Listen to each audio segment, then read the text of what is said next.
في لحظة غضب أثناء خلاف بينك وبين صاحبك جالك صوت داخلي بيقولك اعمل حاجة تأذي أو تزعل صاحبك، عملتها الخلاف كبر، ولكن في لحظة السكون مع نفسك حسيت إنك كبرت الموضوع، والغريب إن الصوت اختفى. اتضايقت من نفسك وحسيت إنك مش أنت الشخص اللي عملت كده.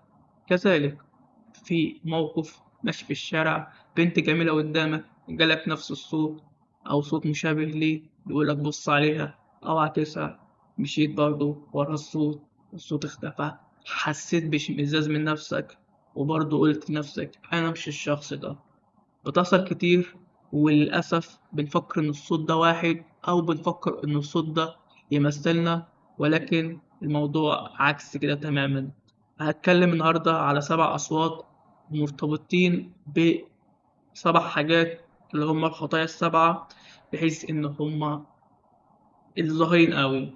خلينا نقول أول حاجة الخطايا السبعة، بعدين نخش على كل صوت وإزاي تفرق ما بينهم وإزاي تتعامل مع كل واحد وإزاي ما تسمحش من الأساس إن الصوت بحده ذاته يتحكم بيك أو إنه يظهر. أول حاجة طبعا الشهوة، الغضب، الغرور، الطمع، الحسد، الكسل، الشراهة. طبعا أرشح الكتاب ده بيتكلم عن حاجات من الحاجات دي، بحيث إنك إزاي تلاحظ الحاجات دي في نفسك أو في غيرك، لأن أنت بس إحنا النهاردة نتكلم على نفسك.